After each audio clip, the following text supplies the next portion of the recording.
हाम्रो YouTube channel हेरेर बस्नुभएका सम्पूर्ण साथीहरूमा मेरो नमस्कार छ। साथीहरूलाई म भूमिका नबाँधिकन म विषयवस्तुतर्फ प्रवेश गर्न चाहन्छु। आजको विषय रहेको छ सरकारले कार्य सम्पादनको मूल्याङ्कनको आधारमा कुलमान घिसिङलाई 0 अङ्क दिएको विषयमा छ र कुलमान घिसिङले के भन्छन् र आम सर्वसाधारणको भनाइ के छ त र कुलमान घिसिङ कस्तो व्यक्ति हुन् भन्ने विषयमा रहेको छ। घिसिङको विषयमा बोल्न गइरहेको छु। उहाँलाई चाहिँ नेपाल सरकारले उहाँको चाहिँ कार्य सम्पादनको मूल्याङ्कनको आधारमा उहाँलाई चाहिँ 0 अङ्क दिएको छ र उहाँले के भन्नुहुन्छ यो 0 अङ्क दिएकोमा र आम सर्वसाधारण जनताले के भनिरहेका छन् त। एउटा सामाजिक सञ्जालमा यत्रतत्र सर्वत्र छरिएको यो विषय हो र यही विषयलाई म आज उत्थान गर्दैछु र यही विषयमा म आज बोल्न गइरहेको छु। साथीहरू कुलमान घिसिङ भनेको नेपालको एकमात्र हिरो हो। उहाँ चाहिँ एउटा उज्यालोको हिरो भनेर म भन्न चाहन्छु र कतिपय साथीहरूले पनि भनिरहनु भएको छ उज्यालोको हिरो हुनु उहाँ भनेको। पक्कै पनि साथीहरू कुलमान घिसिङ भनेको एउटा सच्चा देशभक्ति र देश र जनताको लागि एकदम अहोरात्र खट्ने एकमात्र हिरो नेपाल आमाको छोरा कुलमान घिसिङ हुनुहुन्छ। किनभनेदेखि पक्कै पनि आम सर्वसाधारण जनताले आज चाहिँ उहाँ कुलमान घिसिङलाई चाहिँ एउटा उज्यालोको हिरो भनेर चाहिँ उहाँलाई नामाकरण गरिरहेको अवस्था छ। उहाँलाई उज्यालोको हिरो भनेर ट्याग लगाइएको अवस्था छ। पक्कै पनि उहाँलाई ट्याग मात्रै लगाइएको होइन, पक्कै पनि साथीहरू उहाँ एउटा नेपालको एकमात्र हिरो उज्यालोको हिरो भनिने कुलमान घिसिङ हुन्। उहाँले धेरै राम्रा कामहरू गर्नुभएको छ।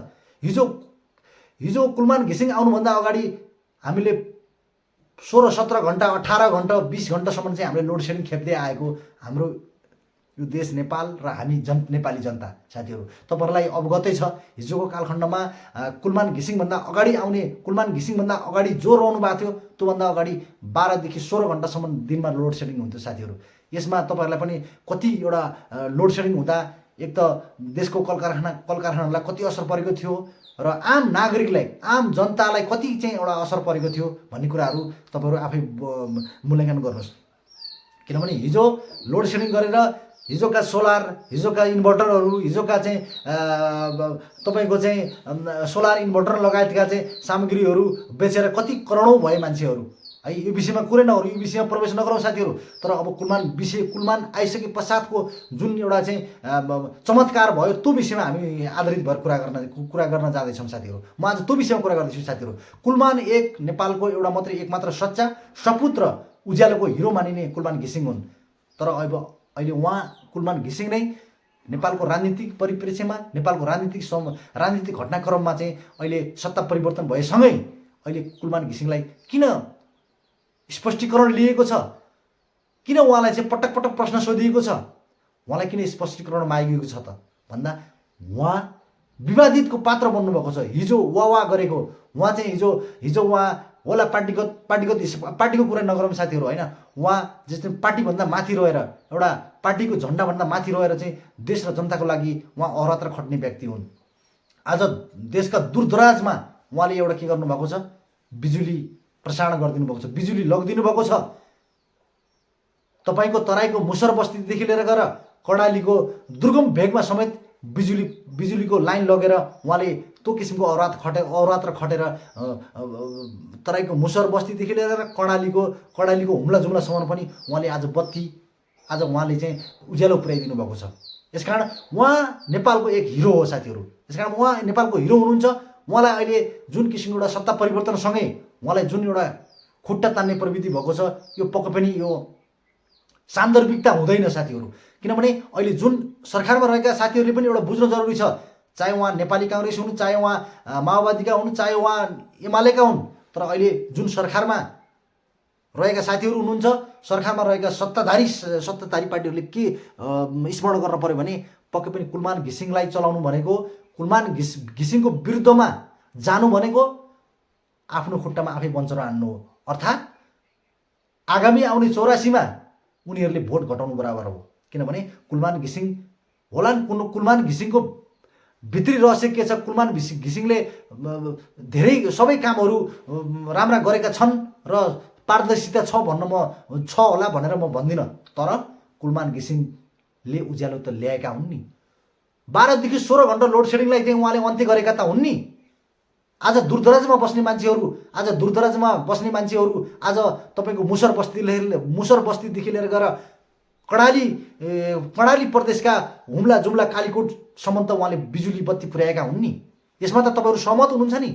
यसकारण म स्मरण रहोस् सत्ताधारी पार्टीहरूलाई म भन्छु, एउटा चाहिँ सत्ताधारी पार्टीहरूलाई म भन्न चाहन्छु, आज सरकारमा रहेका पार्टीहरूलाई भन्न चाहन्छु, तपाईँहरूको स्मरण रहोस्, हेक्का रहोस्। किनभने उहाँ कुलमान घिसिङ भनेको प्रत्येक जनजनको मनमा बस्न सफल भइसक्नु भएको छ। किनभने उहाँले एउटा सर्वसाधारण मान्छेले पनि बुझ्ने कुरा हो, हिजो 12 देखि 16 घण्टासम्म लोड सेडिङ हुँदाखेरि त्यो जनतालाई कति दुःख भयो होला, कल कारखानाहरू कति घाटामा गयो होलान्। त्यो दिन त्यो क्षण अहिलेसम्म जनताले भुलेका छैनन्। तर त्यो दिनलाई त्यो क्षणलाई अन्त्य गर्ने एकमात्र नेपालको सपुत, एकमात्र नेपालको सच्चा सपुत भनेको कुलमान घिसिङ हो। यसकारण कुलमान घिसिङ भनेको नेपाली मनमा बस्न सफल भइसक्नु भएको छ साथीहरू। यसकारण अहिले सत्ताधारी पार्टीहरूको स्मरण रहोस्, अहिले नेपाल सरकारमा रहेका साथीहरूको स्मरण रहोस्, एउटा व्यक्ति एउटा कुलमान घिसिङ एउटा व्यक्ति हो, तर कुलमान घिसिङ नेपालको एउटा सच्चा सपुत हो। नेपालको एउटा सच्चा सपुत हो। कुलमान घिसिङले आज 12 देखि 16 घण्टा लोड सेडिङ अन्त्य गरेका छन्। आज नेपाललाई उज्यालो बनाएका छन्। आज नेपालका केही सीमित कल कारखाना उद्योग धन्दाहरू आज अनवरत रूपमा चलिरहेको छ। यसकारण म भन्न चाहन्छु, आज खुसी छन् जनता। कुलमान घिसिङलाई नचलाउनुहोस्, चाहे कुलमान घिसिङ जुनसुकै पार्टीको भए पनि कुलमान घिसिङलाई नचलाउनुहोस्। कुलमान घिसिङको दूरदृष्टि भिजन, कुलमान घिसिङको एजेन्डा एकदम पारदर्शिता छ र कुलमान घिसिङ जनजनमा मनमा बस्न सफल भइसक्नु भएको छ। आज कुलमान घिसिङ भनेकै नेपालको एउटा उज्यालो हो। एउटा चाहिँ बत्ती भन्ने बित्तिकै एउटा उज्यालो बत्ती भनेको कुलमान घिसिङ हो। र कुलमान घिसिङलाई साथीहरू कुनै पनि पार्टीले नचलाउँ, किनभनेदेखि कुलमान घिसिङलाई चलाउनु, कुलमान घिसिङको विरोध गर्नु, कुलमान घिसिङको खुट्टा तान्नु भनेको आगामी 84 को चुनावमा भोट घटाउनु बराबर हो। आफ्नो खुट्टामा आफै बन्चरो हान्नु हो साथीहरू। यसकारण सत्ताधारी पार्टीहरूलाई, नेपाल सरकारमा रहेको पार्टीहरूलाई म भन्न चाहन्छु, तपाईँहरूले कुलमान घिसिङलाई नचलाउनु होला। कुलमान घिसिङ देशको उज्यालो हो। उहाँ आइसकेपछि आम सर्वसाधारण दूरदराजमा बस्ने मान्छेहरूले कुलमान घिसिङलाई चिन्छन्। यसकारण आज भुरादेखि बुढासम्मले, पूर्वदेखि पश्चिम महाकालीसम्मको मान्छेले आज कुलमान घिसिङलाई चिनेका छन्। प्रत्येक जन र मनमा बस्न सफल भएको छन् आज कुलमान घिसिङ। यसकारण कुलमान घिसिङलाई नेपाल सरकार र मन्त्री परिषदले, नेपाल सरकारले कार्य सम्पादन र मूल्याङ्कनको आधारमा 0 अङ्क दिए पनि, तर नेपाली जनताले लगभग 1.25 करोड नेपाली जनताले कुलमान घिसिङलाई 99% चाहिँ अङ्क दिएका छन् र अङ्क दिन्छन् पनि साथीहरू। यसकारण कुलमान घिसिङ कुनै पनि हालतमा हल्लिनेवाला छैनन्। यदि कुलमान घिसिङलाई एउटा चाहिँ आफ्नो सत्ता र शक्तिको आडमा उनलाई हटाए पनि कुलमान घिसिङको नाम र कुलमान घिसिङ जीवित रहनेछन् र स्मरण रहनेछ। कुलमान घिसिङले गर्दा आज 12 देखि 16 घण्टाको लोड सेडिङ हटेको हो भन्ने कुरा आज प्रत्येक जनमा मनमा छ यो कुरा। यसकारण म सत्ताधारी पार्टीहरूलाई पनि भन्न चाहन्छु र नेपाल सरकारलाई पनि भन्न चाहन्छु, आज सत्ता चलाउने साथीहरूलाई पनि भन्न म चाहन्छु, कुलमान घिसिङलाई चलाउने काम नगर्नु होला, कुलमान घिसिङको खुट्टा तान्ने काम नगर्नु होला, कुलमान घिसिङलाई हटाउने काम नगर्नु होला। यदि कुलमान घिसिङलाई हटाउने त्यो दुस्साहस गर्नुहुन्छ भने तपाईँहरू आज आफै पतनको बाटो जाँदै हुनुहुन्छ र आउने आगामी 84 को चुनावमा तपाईँहरूको भोट घट्नेछ। लेखेर राख्नुहोस्, यो कटु सत्य कुरो हो। यसकारण तपाईँहरू स्मरण रहोस्, कुलमान घिसिङलाई नचलाउनुहोस्, उहाँलाई आफ्नै शैलीमा काम गर्न दिनुहोस्। किनकि कुलमान घिसिङ आइसकेपछि विद्युत प्राधिकरणको आर्थिक वित्तीय चाहिँ कारोबारहरू कति चाहिँ एउटा पारदर्शिता भएको छ र हिजो कुलमान घिसिङ आउनुभन्दा अगाडिको आर्थिक पारदर्शिता कस्तो थियो भन्ने कुराहरू तपाईँहरू आफै मूल्याङ्कन गर्नुहोस्। आम सर्वसाधारणले मूल्याङ्कन गरेका छन्। हिजो भएका छन् 12 देखि 16 घण्टा लोड सेडिङ दिनमा भएका छन् साथीहरू। यसकारण अहिलेको सत्ताधारी, अहिलेको सरकारले कान खोल्नुपर्छ र सुन्नुपर्छ। र उहाँहरूलाई मेरो आग्रह छ, कुलमान घिसिङलाई नचलाउनु होला, कुलमान घिसिङको विरुद्धमा नबोल्नु होला। कुलमान घिसिङ दुधले नुहाएको व्यक्ति नहुन सक्छन्।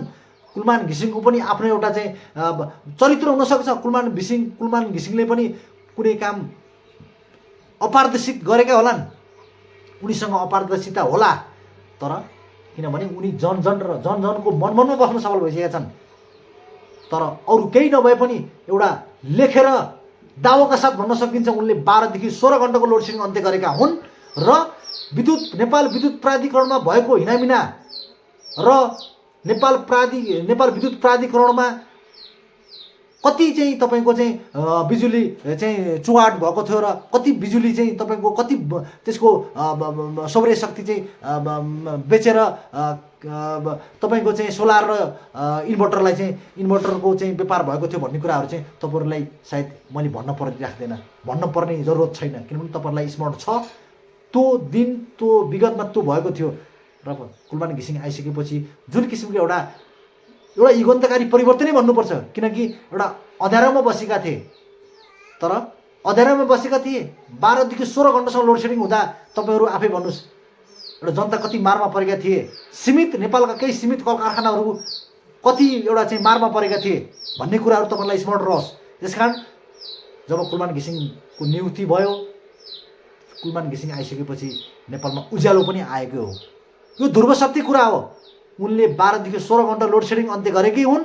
उनी नेपालको उज्यालोको हिरो नै हुन् साथीहरू। यसकारण साथी उहाँ कुलमान घिसिङ विद्युतको पुनर्विकासको लागि फेरि पनि उहाँ जुनसुकै सरकार आए पनि नियुक्ति हुनुपर्छ भन्दै म तपाईँहरूलाई फेरि पनि आग्रह गर्न चाहन्छु। यतिन्जेलसम्म हेरेर साथ दिनुभयो। मेरो युट्युब च्यानललाई लाइक र सब्सक्राइब गर्न भने नभुल्नुहोला। मलाई बिदा दिनुहोस्। हस्त नमस्ते।